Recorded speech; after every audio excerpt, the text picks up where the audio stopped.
Dragon Ball Daima. Ça passe ou ça casse.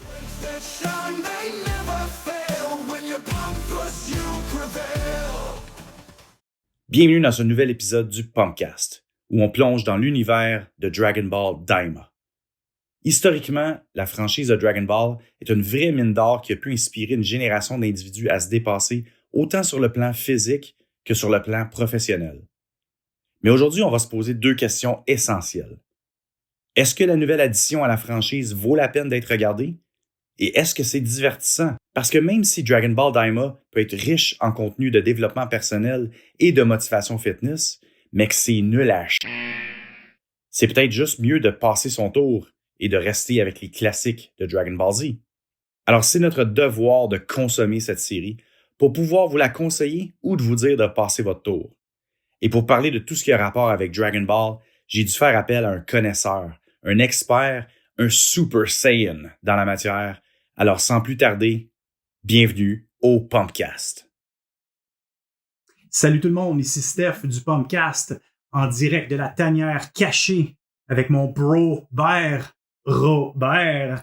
Aujourd'hui, on va parler de l'impact potentiel de Dragon Ball Daima et faire aussi un review de la saison 1, en fait, la seule saison, je pense, qu'il va y avoir de Dragon Ball Daima. Robert, est-ce que tu veux nous parler un petit peu de la prémisse de ce que c'est Dragon Ball Daima? Oui, Dragon Ball Daima, c'est une suite à Dragon Ball Z. Une suite, mais c'en est pas une dans le sens où c'est au milieu, juste avant la dernière partie de Dragon Ball Z, quand ils font le dernier tournoi, puis qu'il y a Oob et tout ça. Les vrais savent, if you know, you know. Mais en fait, c'est quelques années après la défaite de Boo. Donc, Feu Akira Toriyama était impliqué apparemment dans le scénario. En fait, c'est son histoire. Donc, il a voulu faire continuer. Enfin, il a voulu, ou peut-être la Toei aussi, lui a demandé de faire ça. En gros, c'est Dragon Ball GT, mais en mieux. Suivant un vœu encore des Dragon Ball, les méchants qui viennent du Makai, le monde des démons, se sentent menacés avec la destruction d'Abra, Boo, Babidi, etc. et souhaitent que les héros dans la Z-Team redeviennent des enfants inoffensifs, à peu près au même âge que Dragon Ball GT justement. Goku, Vegeta, Piccolo, Bulma notamment vont faire le voyage dans le royaume des démons pour eux aussi retrouver des Dragon Ball là-bas pour éventuellement recouvrir leur forme adulte. Ça permet un peu en 2024 à un auditoire moderne de redécouvrir ce qu'était Dragon Ball. Un petit garçon avec de l'aventure, qui se prenait pas au sérieux, qui racontait n'importe quoi, mais qui avait quand même un bon sens du combat. Mais c'est vraiment Dragon Ball en mode aventure et non shonen, power up, over 9000 comme on dit, etc. Puis comme ça, tu peux faire péter la terre et tout l'univers. Le personnage en tant que tel de Goku, je pense, il aime se battre. Donc, lui, là, c'est peu importe que tu sois Super Saiyajin 3 ou tu reviens à ton enfance, il veut juste se battre, il veut avoir de l'action. Ouais. Et oui, il écrase la plupart de ses adversaires, mais il le fait pas de manière méchante à la Vegeta un peu. Il leur laisse une chance, il se dit, OK, vas-y, montre-moi ce que tu sais faire. Évidemment, il les bat tous. Il est pas cheap là. Dans ses combats, il se donne à 100%. Pas à 100%, peut-être pas, sinon il tuerait tout le monde. Mais je veux dire, c'est pas comme si je vais essayer de te battre juste avec une main, tu vois. Ouais. Et donc oui, et puis ça nous permet justement de regarder le show avec des nouveaux yeux, dans le sens pas des yeux d'enfant, mais j'ai beaucoup ri moi. J'ai beaucoup ri. Daima, il y a certains passages, c'est drôle. Bon, Goku, c'est vrai des fois. Goku, c'est Goku, là, je veux dire, des fois, il peut être très intelligent, des fois, il peut être très, très bête, mais je pense que pour provoquer la comédie, pour faire un balancement, vu que maintenant, s'il est tout seul, il est très intelligent. S'il est avec d'autres personnages secondaires, externes, pour faire contrebalancement, pour que ces personnages-là aient une importance, il faut que eux, ils soient, là, Goku, c'est pas comme ça, tu devrais pas comprendre, etc. Donc là, lui, il fait un peu le bête. Donc, c'est pour créer cette situation-là, pour créer ce dialogue-là, ses compétences avec le New Imbo, avec le bâton. Moi, ce qui me surprend beaucoup pour cette saison, c'est que la qualité, la grande majorité des épisodes, si ce n'est la totalité d'entre elles, la qualité est constante. Mais là, à Daima, vraiment, tu sens qu'il y a du budget, tu sens qu'il y a une volonté de bien faire. Est-ce que c'est parce que Toriyama était impliqué? Peut-être. Mais moi, je trouve que c'est vraiment, la réalisation est très, très bonne. Deuxièmement, la mission est extrêmement difficile pour allier l'ancienne génération, donc la nôtre, et une nouvelle qui découvrirait, exemple, Dragon Ball Daima pour la première fois, exemple, ou des jeunes, exemple. Parmi les anciens, il y a vraiment deux écoles. Il y en a qui aiment, qui adorent parce que c'est du nouveau Dragon Ball. Que ce soit bon ou du mauvais, c'est du Dragon Ball quand même. Ouais. Il y en a d'autres qui, eux, au contraire, sont très obtus par rapport au lore, par rapport à ce qui a déjà été fait auparavant. Pareil, ils dénoncent plein de libertés scénaristiques, ça on va en parler un petit peu aussi, qui au fond, dirait presque trop Dragon Ball, tue du Dragon Ball, dans le sens où, ok, arrête là, parce que ça devient du trop n'importe quoi, il y a trop d'incohérences. Ouais, donc, il y a ça un vrai, peu. Hein. Par contre, moi, puis, écoute, chacun a droit à son opinion. Moi, personnellement, j'aime bien. C'est du nouveau Dragon Ball. Et vu que c'est bien fait, moi, j'aime ça. Si ça avait été mal fait, non, ça aurait été pas bon. Mais là où c'est vraiment très important pour moi, déjà, le premier épisode, qui dure plus que 30 minutes, c'est 50 ou 1 heure presque, c'est vraiment l'épisode pour les vieux de la vieille. Ouais. Pour les Dragon Ball Z fans, parce que les nouveaux protagonistes donc font carrément un replay des événements marquants, des arcs marquants, notamment au niveau de Boo. Mais Majin Vegeta aussi. Majin Vegeta, tous les bangers, là, Ouais. tout ce qui a été cook vraiment par rapport à DBZ, tout est là.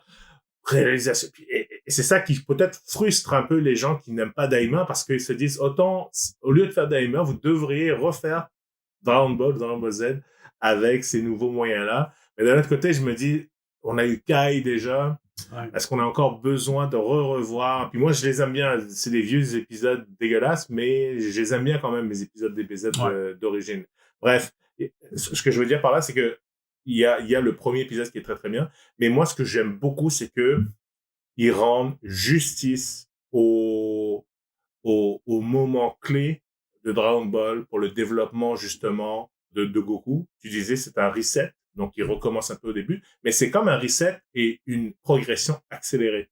Ouais. C'est-à-dire que oui, Goku est enfant, mais rapidement, il va enclencher, on aura une prise de vue sur un vrai Kamehameha de monstre. Et là, t'as des frissons, là, même là, j'en parle, je me souviens de ça. Donc, respect pour le Kamehameha. Ouais. Respect pour Super Saiyajin et de quelle façon il l'a emmené avec les yeux verts et tout ça, machin. Ouais. Et le pire, c'est que ce salaud, Goku, il le fait pendant juste... On a eu un teaser. À un moment donné, il dégage des sbires, une armée de monde autour de lui. Juste un petit flash comme ça, puis c'est tout. Tu comme, mais qu'est-ce qui se passe? Et après ça, il le fait complet. Après ça, il se bat. Et après ça, il embarque carrément dans Super Saiyajin 2. Donc, clairement, il y aura du Super Saiyajin 3. Donc, mais ça, c'est amené de manière intelligente. C'est aussi pour nous qui avons vécu avec. C'est-à-dire que les Tanagami, donc c'est les gardiens des Dragon Ball dans le monde des démons, ça nous permet aussi indirectement d'avoir une idée de leur pouvoir, parce que si Goku se transforme en Super Saiyajin 2, ça veut dire que le Tanagami 3, il vaut au moins Majin Vegeta. Ouais. C'est ça que ça veut dire. Bon, c'est pas un peu bizarre de dire ça, mais il faut pas oublier aussi que Goku est enfant, donc peut-être que il est power down. Il est power down un peu, bref. Mais le combat avec le Tanagami 3, c'est super. Il a un marteau. Goku qui se bat avec son Yoimbo, plus avec contre le marteau, tout ça. Bref, je voulais vraiment dire que en tant que tu sais, tu peux. Est-ce que par exemple, je sais pas moi, tu décides t'arrêter justement d'aller au gym ou quoi que ce soit, de te mettre en forme. Finalement, t'as un nouveau programme, il faut que tu recommences. Ben, tu utilises un peu tes trucs que tu avais déjà appris.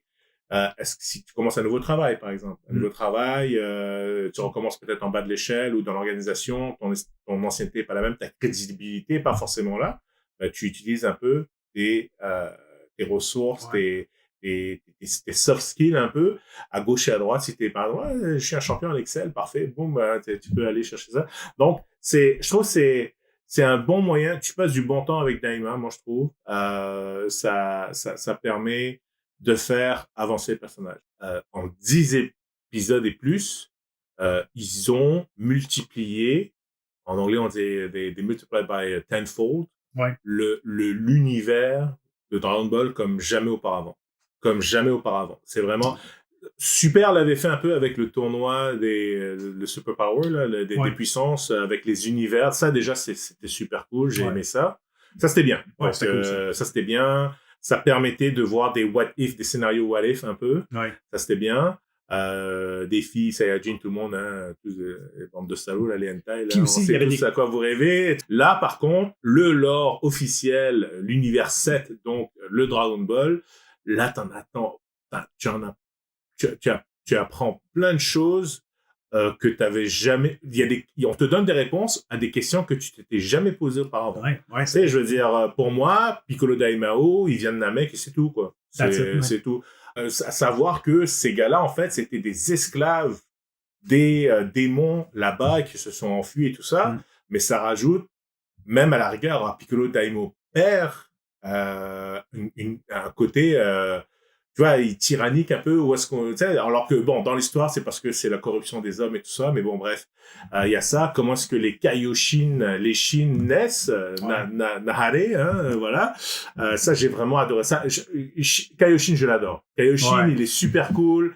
Parce que lui, tu sais, lui, c'est un peu, tu vois, t'as Goku, t'as Panzi et Glorio, et t'as, en fait, nous, on est Shin. Parce que nous, on sait de quoi Goku, il est capable, tu vois. Donc là, à chaque fois qu'ils sont étonnés, tu dis, attends, tu vas voir, là, il se chauffe et tout ça. Ça, je trouve ça vraiment cool. Mais vraiment, comment est-ce que, tu vois, Babidi libère Majin Buu, on avait dit que Majin Buu il était là depuis X nombre d'années, tu prends ça pour du cash. Mais tu t'es jamais posé la question, comment est-ce que Babidi a créé Majin Buu? Là, on le voit, il faut de la salive, hein, voilà. Le lore en tant que tel, puis je pense parce que Toriyama, c'est vraiment la clé, c'est que Toriyama avait été impliqué, parce que s'il n'avait pas été impliqué, ça aurait été beaucoup plus contesté comme prémisse, parce que c'est huge. T'as le créateur de l'univers, dans Super, t'as les dieux destructeurs, donc t'as tous les dieux et tout ça, mais là t'as carrément les créateurs de l'univers maintenant, fait que c'est vraiment un équilibre. Le caractère design est à peu près le même aussi, et ça a rendu canon de facto super. Parce que tu as les deux maintenant. Ça permet vraiment de développer vraiment presque à l'infini Dragon Ball. Et ça, je pense que Goku sera toujours le héros de Dragon Ball. Mais s'ils jouent bien leur carte, on pourrait, par exemple, qui sait, avoir un spin-off peut-être sur Glorio, par exemple. Parce qu'il est très mystérieux, il a clairement un agenda caché, on ne sait pas de quoi il est capable. Il connaît un peu de magie, mais est-ce que, tu vois, donc est-ce qu'on peut aller chercher autre chose que ça? Donc ça, ce serait intéressant. Donc ça, je trouvais que c'était bien. Et il l'amène de manière tout à fait naturelle. C'est vrai que Kaioshin, on lui a jamais rien demandé, donc là tout d'un coup, bon, tu sais, il parle un peu de ça, donc ça c'est cool. Donc, on espère que vous aviez apprécié. Et si vous aussi, comme par magie, il y aurait quelqu'un qui aurait ramassé le Dragon Ball et qui aurait fait le vœu de vous faire revenir jeune entre 10 et 12 ans, qu'est-ce que vous feriez? Donc, laissez-nous savoir dans la petite boîte des commentaires. Laissez un like. Suivez-nous aussi. Et on se dit à la prochaine.